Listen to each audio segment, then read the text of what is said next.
Here we go. Spoiler alert, audience.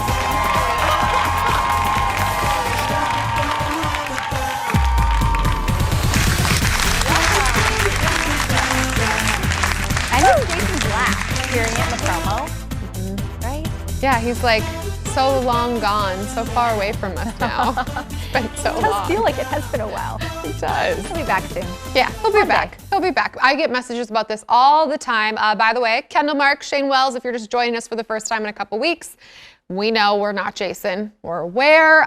He is on vacation, just a much needed little R&R 2-week bit that he does every year. It just happens to fall in August this year because COVID, as we all know. COVID. I like that. Yeah, speaking of Jason, it's a big day for Jason and I and people like us. You ready? National Left-Handers Day. Hey. Applause? No? Tyler? This is... Oh, Tyler. There you go. The one time I really need you. Are you a lefty? No. I don't know about your struggles. Okay, so there's only 10% of us on the planet. Okay. Me, Jason, That's Oprah. Like I ran it like both of you were left-handed. I know, and Oprah. I mean, it actually kind of fits. And my Uncle Poppy. Happy Left-Handers Day, Uncle Poppy. Which I bring up because it is kind of odd. My whole family on either side, my mom's or my dad's side, it's only my uncle, my dad's brother, and I, and that's it. Which I guess makes sense when you think only 10% of the world, but I've always been curious, how does that happen?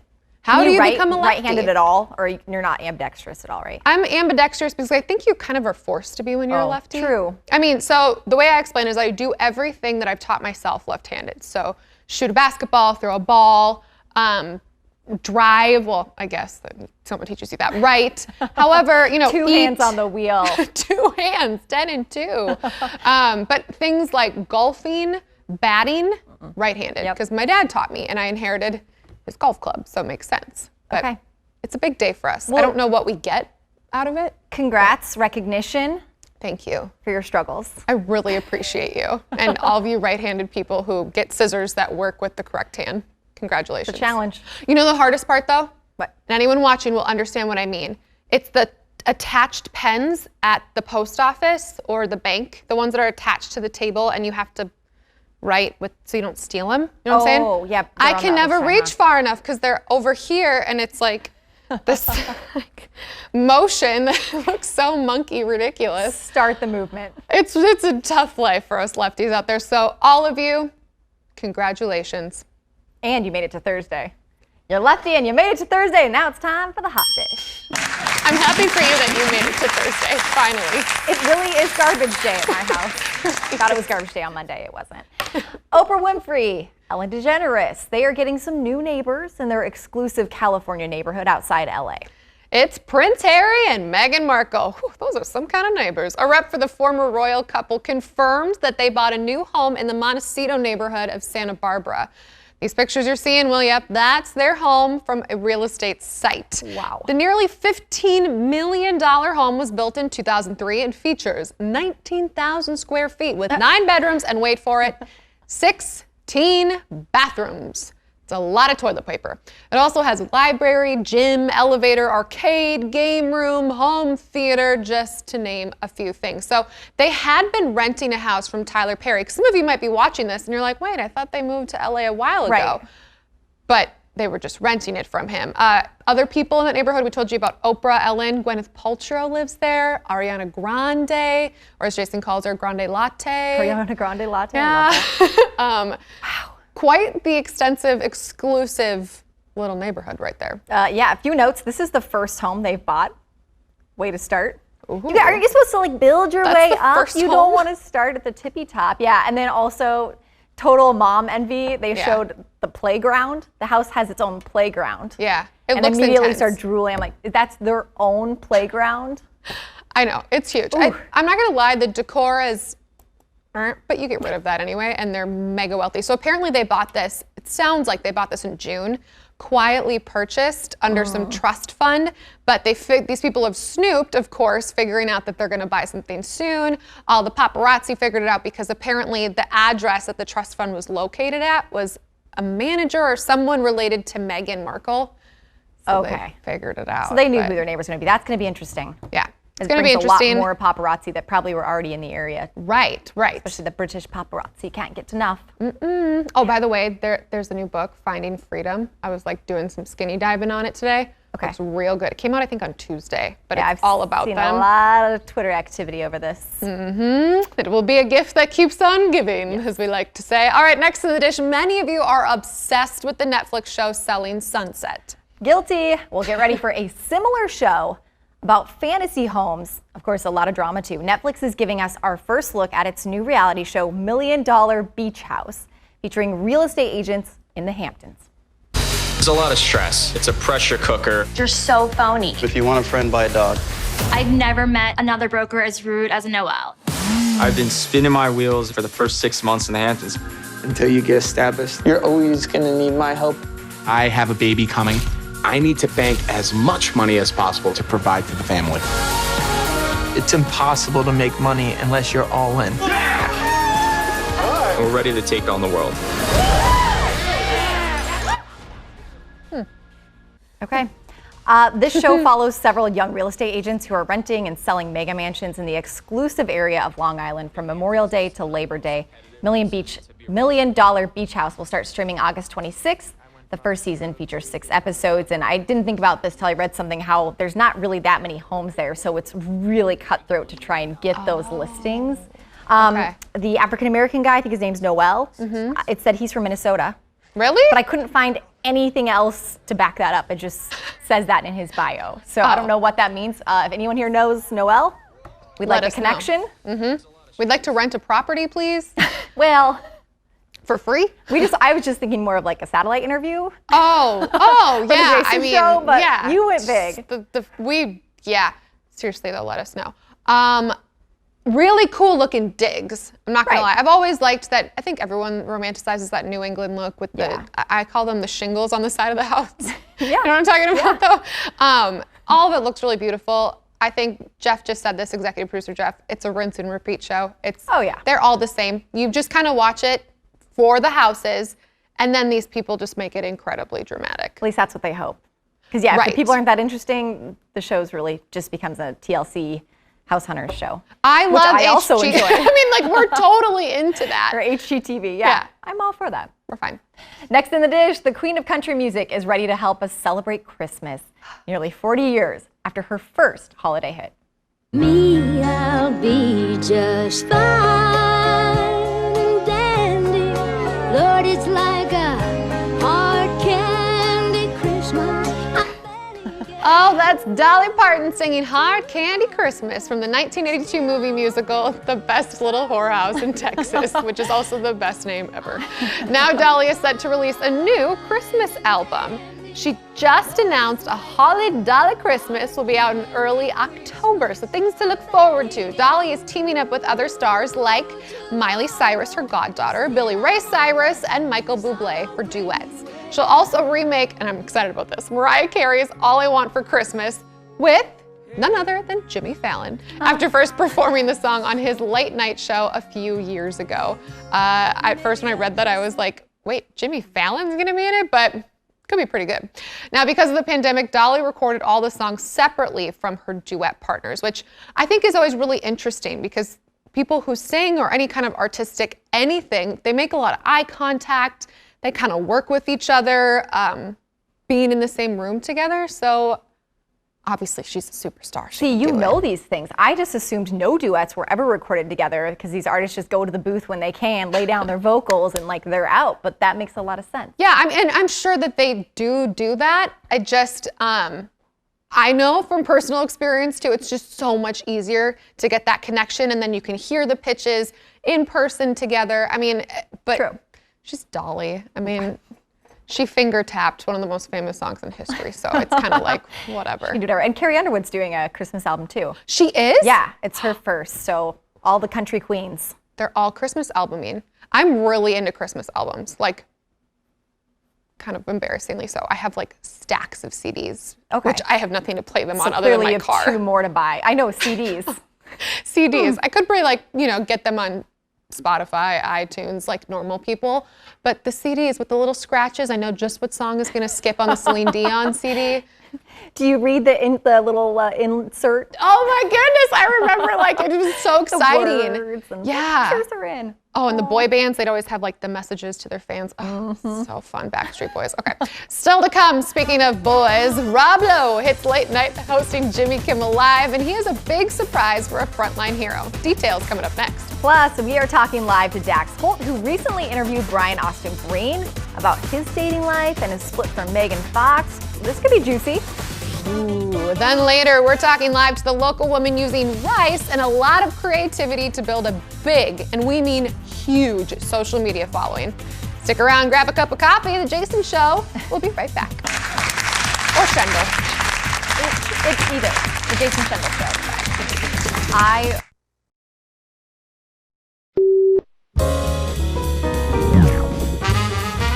Now, listen, big doings for you in the world of politics. Now, I know you're not like a super political guy, but everybody knows you.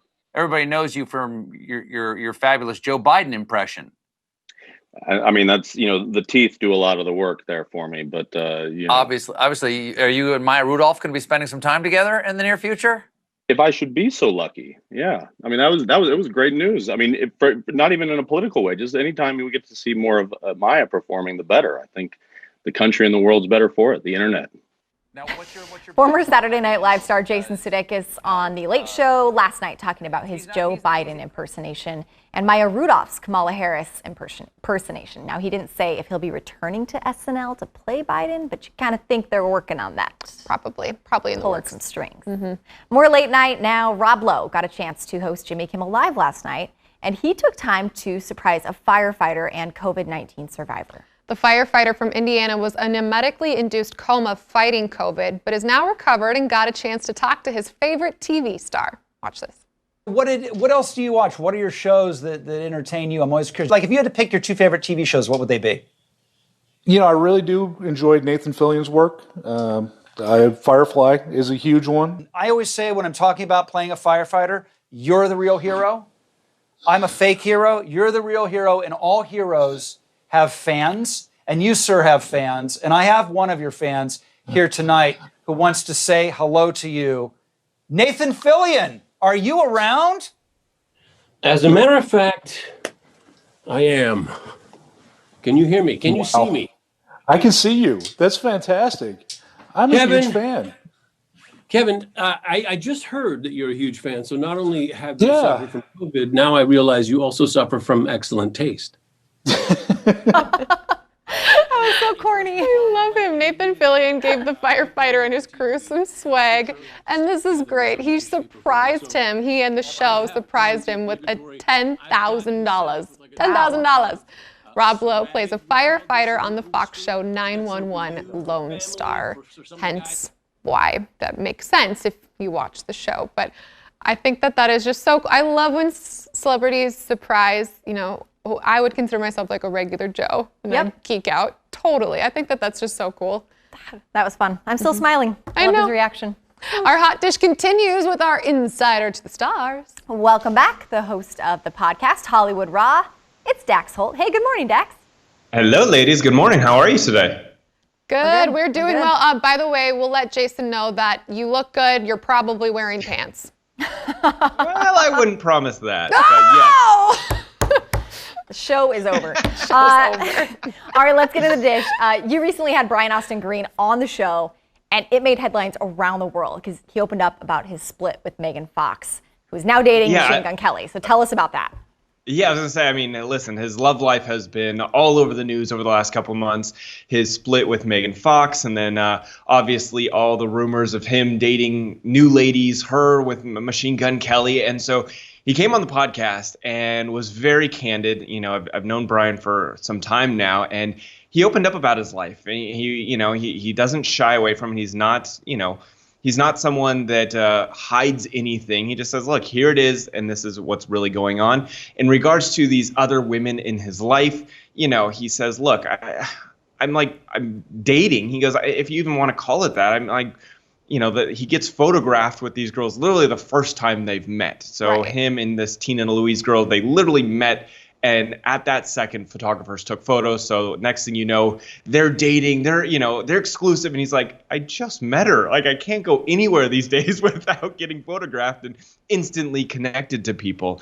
And so he's like, he voiced his frustration with that, with like, listen, any person I'm seen with, I'm suddenly dating. And it's kind of annoying because my life is under a microscope, but he understands why. Right. It's got to be really frustrating to, like he said, you go on one date and it just blows up the internet. Yeah. I'm also really curious, did he say anything about how he found out Meghan was dating somebody new? So my co-host Adam actually just kind of straight up asked him, said, look, like, this is not the easiest thing, but like, how did you find out about Machine Gun Kelly? And Brian said, look, that is one thing that I found out in my own way, but like, I'm not going to dive into too much detail there. He just said, I found it in my own way, and I'm going to leave it at that. But, I could sense that there is some pain in there. And I think, anyone who's going through a divorce, it's not easy to see, your ex with someone else. And, he is right now, she's around the world filming her movie. Machine Gun Kelly's there with her. So I can't imagine it being easy to. Here, a normal person. Let's put an example. Right. A normal person, you can block them on social media, you can delete them as friends, and then you don't have to see any of that stuff. True. With famous people, you go through a breakup, and then you have to just turn on the computer and you see everything the other person is doing. And he said, yes, that is a difficult thing because you can't escape it. Can I ask you a question? I know I hear all the time, and you're in Hollywood, you understand this, that a lot of times the paparazzi is tipped off to where people are going to be because they want to get some headlines, no publicity is bad publicity. Do you think this plays into it? Is he the type that would, want a little bit of this kind of to combat the stories about Machine Gun Kelly and Meghan? I don't know if he necessarily wants. I think what it comes down to is when you are in a high profile breakup, the paparazzi will stalk you outside of your house. Like, that's the reality of it. People will sit there and wait for you to leave your community and follow you and wait to get photos. So at this point, because he is a target, they're watching everything he does, so he can't get away from it. But no, I think it's very common also in Hollywood, like you said, like, you may not be the cream of the crop at that moment, but you can tip off paparazzi and say, hey, come get photos. I wouldn't be surprised if there's women out there that want to get their photo taken with Brian and potentially could be calling up the paparazzi themselves. Right. And you said about how he goes on a couple of dates and then all of a sudden it's like, oh, he's with someone new. Is it true that he uses Instagram to find dates? No. That can't be true. I mean, he's super famous. No, so he told us, he goes, I didn't realize that Instagram was such a dating app. He said, I got caught up in this a lot. Someone would reach out to him and say, hey, I hope you're doing well. Like, I'm really sorry to hear about you and Meghan. And he would just respond, thanks. And he didn't realize that was opening a door for him. Oh. He's like, next thing you know, they're asking me out on dates and doing this. And he was like, I realized I needed to stop responding to so many like DMs because everyone wants to go on dates. He goes, I didn't think it was a dating app, but apparently it is a massive dating app. Well, especially when you're Brian Austin Green. And if you responded to me and said, like, thanks for your kind words, I'd be like, let's keep talking just because it's cool. You're like, we're going steady. Yeah, right. We're dating. Well, Dax, thank you so much for joining us. You can check out Dax's podcast, Hollywood Raw, wherever you find your podcast. Have a good one. So much skinny. I love it. I was really excited when he told us 2 weeks ago, he told Jason he was doing the Brian Austin Green interview on Monday. I was like, oh, I just need to know get it all of this. All right, more dish for you now. Just when you thought we were done talking about the disaster that was the movie Cats, another story pops up. Oh, it's never going to end. This one has to do with singer Jason Derulo, who played Rum Tum Tugger in the movie. Take a look. The Rum Tum Tugger is a curious cat, and there isn't any cool for me to shout. Only will do as he do. And there's no doing anything about. Wow, no. In a new interview, Derulo said he thought the movie would, quote, change the world. In a good way. Derulo said he got chills down his spine when he saw the first trailer. So did I. And he wasn't ready for people to hate the movie so much. So Cats ended up losing more than $113 million. That is major. Would you say it changed the world, Kendall? I mean, it did, not in a good way. People have nightmares about cats now all over again. Do you think he really feels this way, or is he just trying to defend his work and his signing on to the project? I think he probably did feel that way. So originally when they were hyping this up, I was really excited too. They had a great cast. They had excellent dancers, choreographers. I mean, the music, you can take it or leave it. To me, some people love the music in Cats. Then they came out with the first trailer. It looked pretty cool. I never even saw the movie after the reviews. And Ted, our king of somewhat questionable taste, loved it. So he's not even here to defend himself, but he'll tell you he liked it. So he's not even here. Next up, you could call it a real-life version of the Disney movie Up. So illusionist David Blaine is getting ready to perform his first stunt in nearly 10 years and just released this teaser.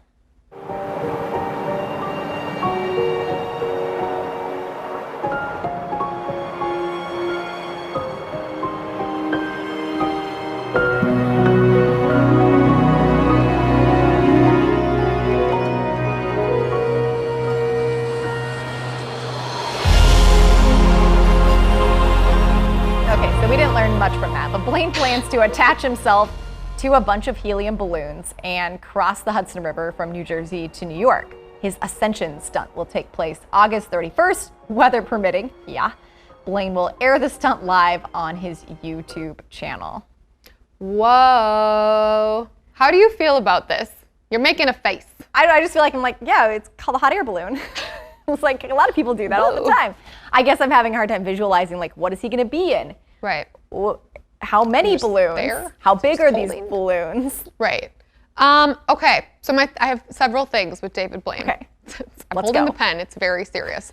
One, I think he's been really successful with what he does because he does these really somewhat grotesque things. Yeah. I would argue mostly grotesque things. And he's so calm about it. He's such a performer that you don't get as much anxiety. And I use that word because he used it in that clip. But the other thing too, I mean, he's done some crazy stuff. He's damaged his liver, his organs after spending time. He spent 6 weeks in a box and just drank water. I mean, guy's nutter butters, but I'm gonna watch. Oh, yeah, of course. And we'll talk about it. We'll give you an update on that experiment. Next up, prepare yourselves. Pumpkin spice is ready for its return. Thank you, baby Jesus. Dunkin' Donuts just announced its PSL will be starting next week. The pumpkin spice latte is just one part of the chain's pumpkin-inspired products. It will have other drinks and baked goods as well. Now, Dunkin' is the first chain to announce the return of the PSL, beating out the Bucks and the Boo, which I haven't had the PSL there. I have not. I sound so basic using these acronyms, by the way. PSL. But I am partial to the Starbucks version. Oh, okay. How do you feel? Well, unpopular opinion, I don't like pumpkin flavored things, so it's just not my jam. I got my first pumpkin spice latte last year because I finally just gave in. I'm like, just get one so I can at least have experience. So you can hold the cup. And then I was like, because I don't like pumpkin. Oh. So yeah. Oh. But I'm happy for everybody because I know it brings people joy and it's a sign of autumn. Okay. Still to come, it's time for another Jason Show staff meeting via Zoom. This time we're talking about our first R-rated movie we ever saw in theaters. Plus, if you're craving state fair food and didn't score tickets to the food parade like me, I did not, I'll show you how to find some fair favorites around the Twin Cities.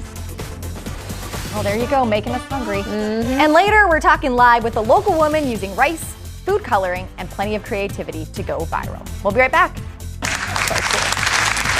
I got wrapped into your creation you had in your hand there.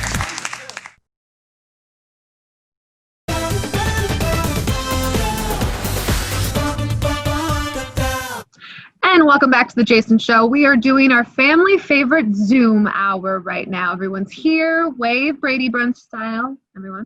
Hello. Hello. Okay, the thing we want to talk about today is something that most of us should remember. And if you don't, well, I guess you were just a naughty child and you did a lot of naughty things. But what was your first R-rated movie? And Ted, since you're the one who didn't even want to tell me we were talking about this, you were so excited. Why don't you start with your first R-rated movie? Well, I wanted it to be The Bodyguard, but my parents would not let me see that movie. Wait, that was R-rated? The Bodyguard? I think The Bodyguard's R-rated. We'll have to get Phil on that one. Okay. First R-rated movie, Air Force One in Dubuque, Iowa. Is that Tommy Lee Jones?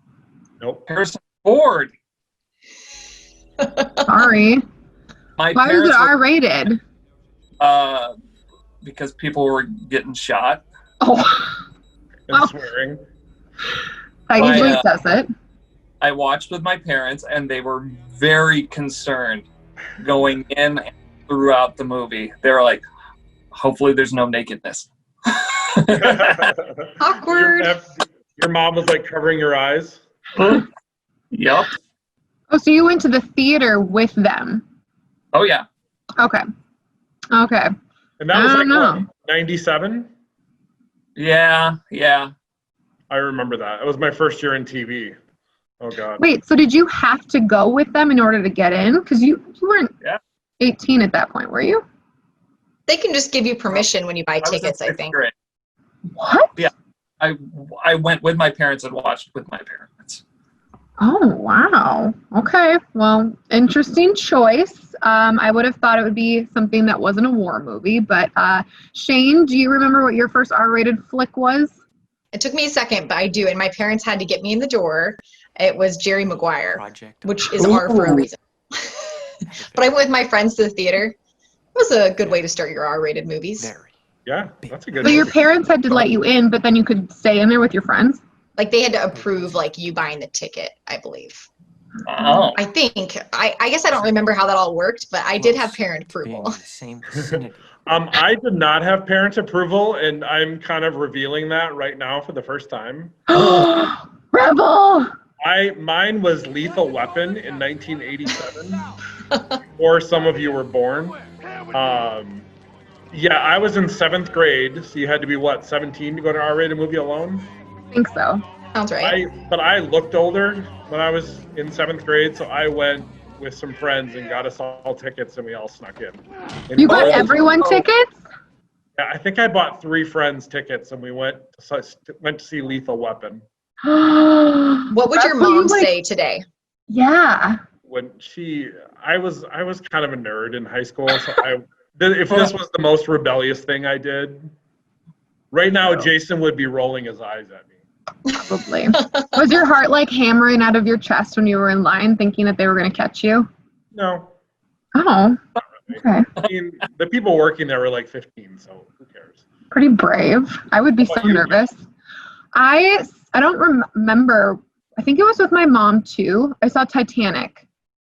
I think that's R-rated. 13. I don't think it is. Was The Ring rated R? Probably. Yeah. Okay, I definitely saw that at a sleepover in like 6th or 7th grade, and I still have a phobia of wet hair, and that's all I'll say from that movie. Pretty gross. I don't know. I mean, I feel like. Are you sure Titanic's not rated R? We'll Google it. Okay. Researcher Phil needs to get on this one. Well, we're curious what everybody else's R-rated first experience movies were. Let us know on our Facebook page. If you don't like us, just follow Jason Show TV. Easy enough to see. And then comment and let us know what your first rated R movie was. Stick around, The Jason Show. We'll be right back.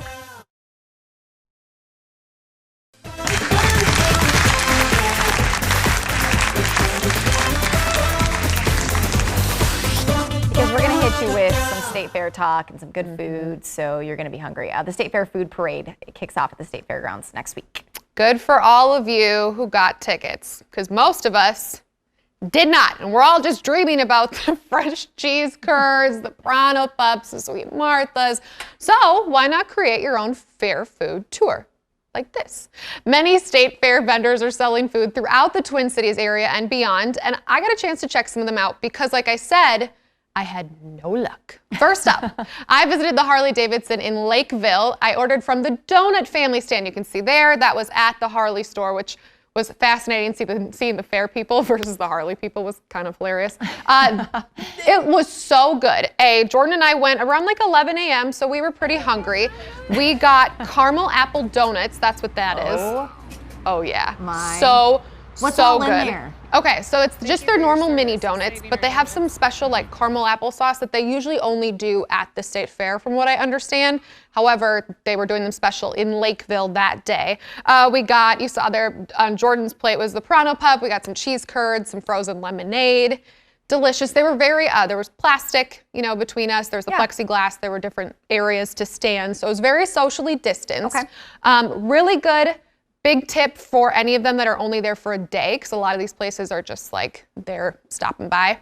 Get there early, because we got there right at 11 when they opened up. Smart. After us, there was just a slew of people because it's COVID, so they've got a lot of restrictions and it's a little slower. Another stop I went to. Can I interject really quick? Yeah. I think they have the same thing at the Eden Prairie Harley. Yep, at the Wild, it's the Eden Prairie Harley Davidson. Yeah, so if Lakeville's not in your neighborhood, maybe the Eden Prairie is a better stop for you. But I did see that and I was like, wait, what? Yeah, they beep bop around. Okay. So we'll get to that pro tip. It's a good pro tip. Right. Next up, we went to Under Pressure Brewing. This one's in Golden Valley, and it's actually home to a few State Fair winning beers. So this is, you can see Jordan walking through there. I was like, want to be in my shot? Very simple cheese curd food truck. They had cheese curds, fried pickles, and corn dogs. That was it. And then pop, you know, that you could get. But cheese curds, delicious always. I got the fried pickles when we were at this specific stand too. It was really like those were fried pickles and the award-winning beers. So that was kind of a fun date night for us. This one was a lot less busy. They're there all the time. So Under Pressure Brewery, by the way, they had like different food trucks on different days that you could go on their website. I got the hazelnut porter beer, by the way, and the blueberry cream stout. So it was kind of like, they're their award-winning. Like a dessert beer. Yeah, they're their State Fair award-winning beer. So it's kind of fun to do like what we would normally do at the fair. Yeah. Get one of the special beers and some food. To find all these, this is what you might be wondering. This is how you do it. You go on to Fair Food Finder on Facebook. If you don't have Facebook, I'm not really sure what you can do, but it's really simple. Fair Food Finder, you can download an app that they've created. These people are really intense, by the way. They're really into this. They've got a map that you can see, like virtual map that different editors on the page will edit and say where things are. So that's kind of big. And then different comments about stuff that, like what's going on. A couple of them that really stood out to me, they've got the different egg roll place, mini apple pies. I know that's a big one for us. Cheese curd tacos. They've got a place with maple bourbon bacon on a stick. The little blue food truck is there. So really, really easy to find. Again, just if you forget what that's called, just Google it. State Fair Food Finder.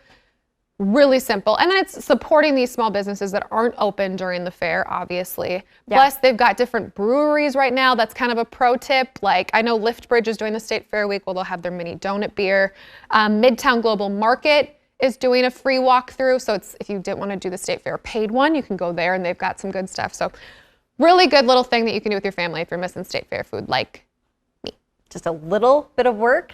And you can have all your State Fair favorites. That's good to know. All right, well, she is becoming a star on the social media app, TikTok. After the break, we're checking in with the local woman who uses rice tossing videos. See this? Yeah, it's pretty cool. You'll have to hear how she does it coming up right after the break. Fascinating. And what a waste if you throw it wrong.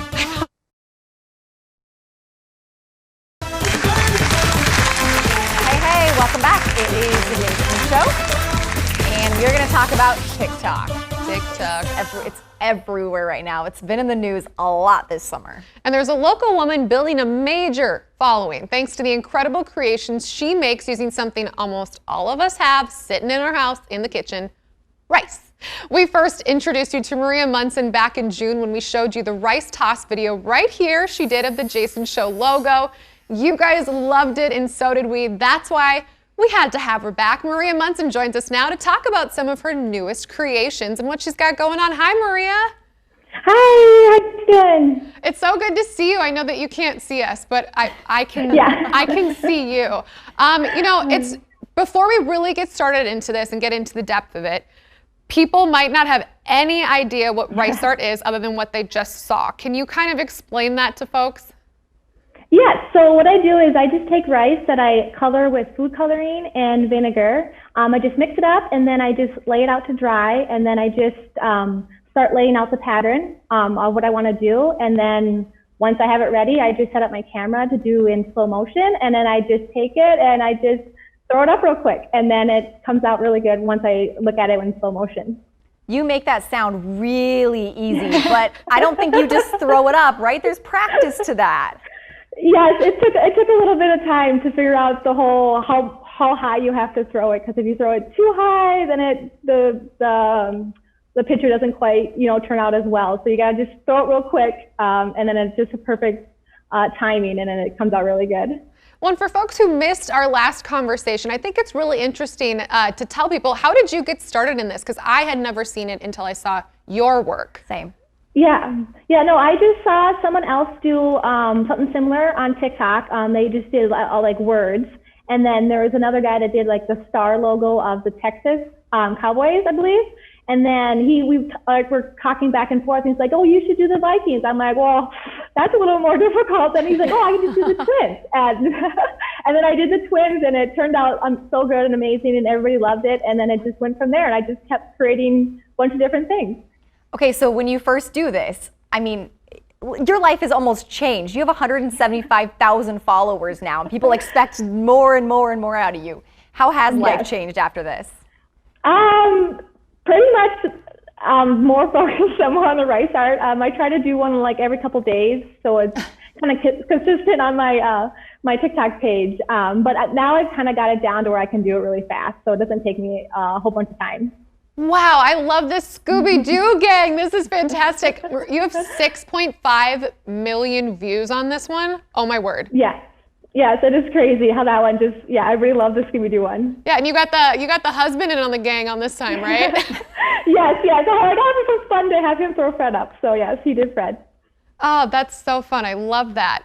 Okay, so you've got a couple of other ones that we want to show folks that we're just so impressed with. There's one of Winnie the Pooh. Yes.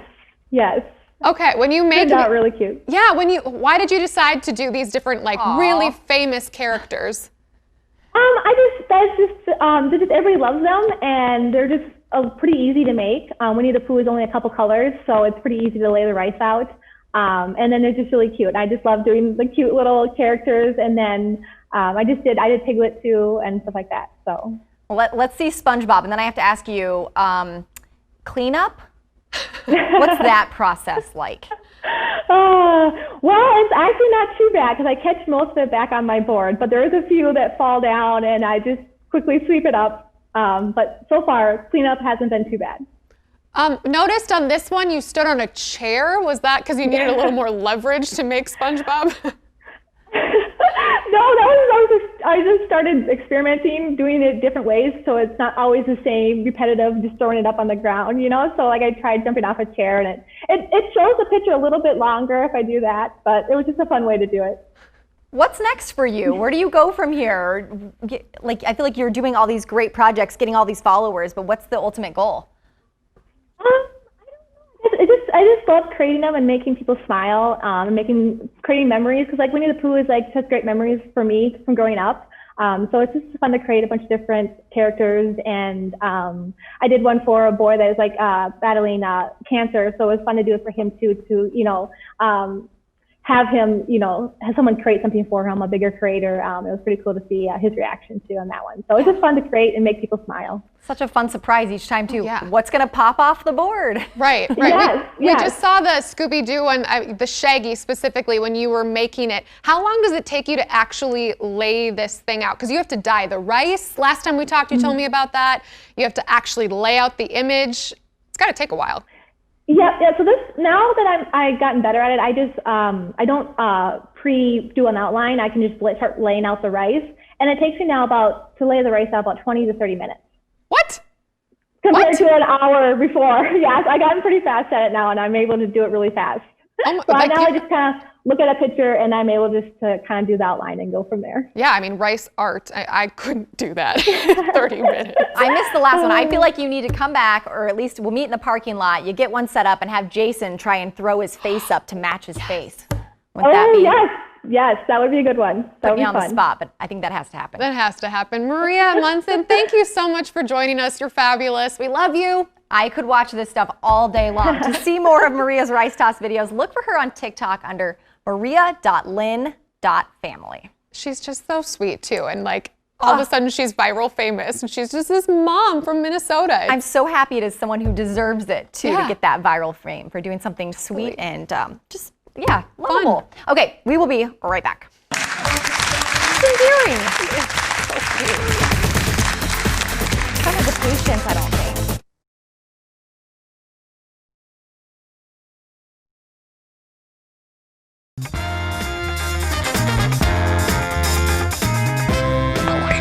Secret now.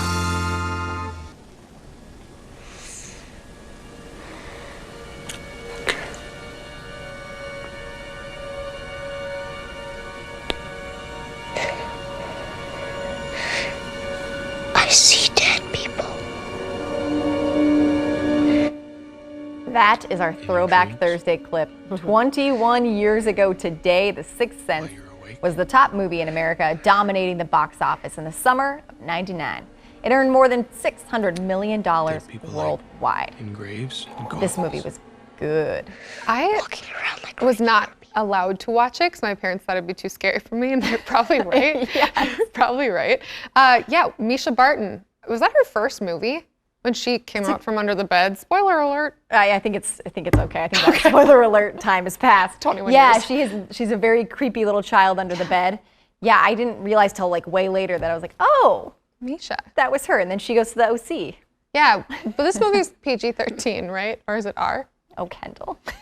We don't know. This is PG-13. I Googled it because clearly we had issues earlier when we were talking about our first R-rated movie we had ever seen. And Kendall blurted out Titanic, and we all went, I don't think that's R.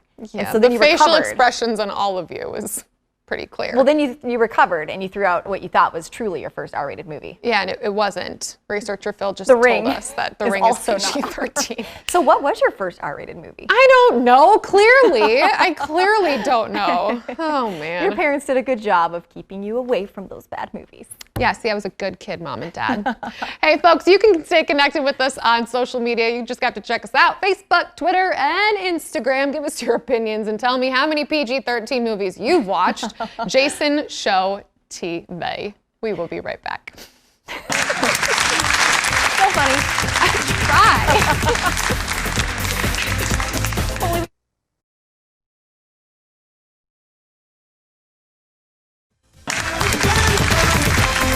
Best news of the day, everyone. It's Thursday. Shane can finally take out her recycling and garbage. Welcome back to the Jason Show. Happening now, something big, guys. The Minnesota State Fair tradition continues. The newly crowned Princess Kay and her runners-up are all getting their likeness carved in butter. It's happening at the Dairy Building on the State Fairgrounds as we speak. Brenna Conley of Olmsted County is this year's Princess Kay of the Milky Way. Okay, there's a lot going on here that you just, number one. I one. have so many questions. One, is it cold in there? It's so cold. Because I've actually been able to, last year we went in, obviously this year, no media can go in there. Right. They're separated by 6 feet and plexiglass and wearing masks. This is my favorite visual. So when he's done, but he has to do the bottom half of her face, she has to leave the butter booth, climb up a ladder, and peer, peer in, like through the glass, and he'll finish her face. Through the looking glass? Yeah, poor guy has really been thrown to the wolves on this one. Like, he doesn't usually do it, it's somebody else. He's like an apprentice. He's never done a full, he usually does half, she does half a face, and then he would finish the other half and kind of mirror. Oh, so that they can make it faster. He's a sculptor, but it's butter, not clay, so it's obviously a totally different thing. Right, totally different and they have to be like separated, and then the glass and the whole mask, and so. Oh my gosh, do you know how long the butter lasts? Well, most girls, I believe, like they give it to them, then you get your butter head, and then they like put it in a freezer, but I don't know at what point you decide to finally like. They freeze their butter heads? Yeah, otherwise it's gonna like. This is like Silence of the Lambs stuff right now. It would be creepy if you didn't know and you went to open someone's fridge. There's a butter head just sitting there next to a lot of other things in those big farm freezers. Do they eat the butter? Like what happened? What about the extra butter? Who gets that butter? What'd you say, Jeff? He had a. Oh, okay. So some do corn roasts with their family, with their butter head. And you, like, is that for real, though? I know you said that, but yes? Wow, the things you learn after 20 years in this business. I think I need to check into some past winners to see what happened with their butter. Their corn roast butterheads. Right. All right, Friday on the show, which is tomorrow. Friday's tomorrow. Stephanie Hansen is back. She is talking a summer picnic favorite, fried chicken. Oh, yeah. She shares her picks for the best local spots to grab the best fried chicken. That's all happening tomorrow. Maybe we'll have some butterheads. I'm sculpting one of Shane right now in the back. That's terrifying. Tyler's been helping me out. He's my apprentice. I'm not putting that in the freezer. You guys have a good one. It's not going to happen. I thought about trying to